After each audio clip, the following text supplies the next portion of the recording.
Something spectacular is coming to the night sky on September 7th, 2025. For more than an hour, the full moon will slip into the Earth's shadow, turning the lunar disk blood red. It's a total lunar eclipse, and here is the amazing part. Nearly 85% of the world's population has a chance to see it. Stay tuned till the end, because we're going to show you some handy online resources so you can find out exactly what the eclipse will look like from your location. A lunar eclipse can only happen during a full moon. That's when the Earth, the Sun, and the Moon all line up, with the Earth in the middle casting its shadow onto the Moon. But not every full moon gives us a lunar eclipse. Why is that? That's because the Moon's orbit is tilted by about 5 degrees relative to the Earth's path around the Sun.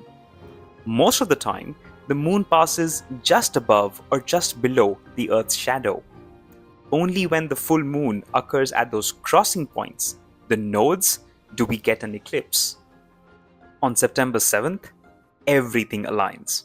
The eclipse will be visible across Australia, Asia, Africa, and Europe, but not the Americas. In India, where I am based, the entire eclipse will be on display, with the moon high enough above the horizon to see very comfortably. Here is how the events will unfold. At about 3:30 p.m. Universal Time, the moon will enter the Earth's penumbra, the fuzzy grayish edge of a shadow where only part of the light is blocked, and makes for a transition from total darkness to full light. An hour later, the moon enters the dark part, the umbral shadow of the Earth, and the partial eclipse begins. The moon gets progressively blocked until about 5:30 p.m. Universal, when totality strikes.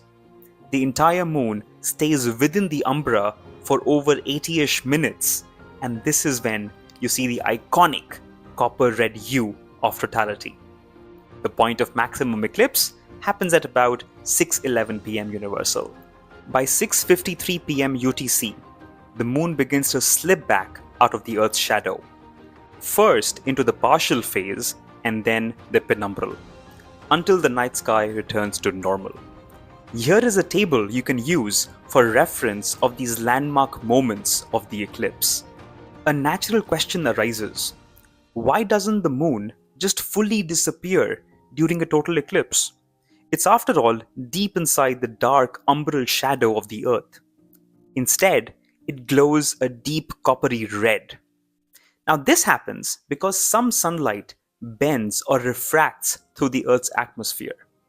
As it does so, blue light, which has a shorter wavelength, gets scattered away due to Rayleigh scattering, leaving only the oranges and the reds to paint the lunar surface.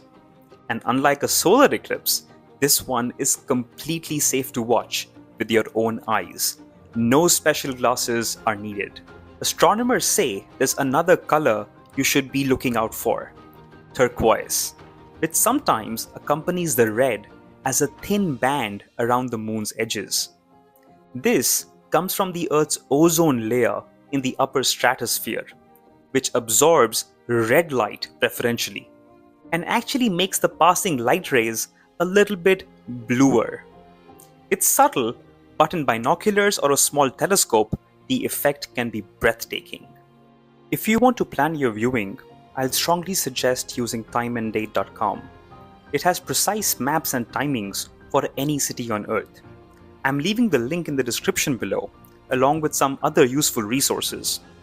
If you want to simulate the night sky during the eclipse, head over to Stellarium Web to play with interactive sky charts.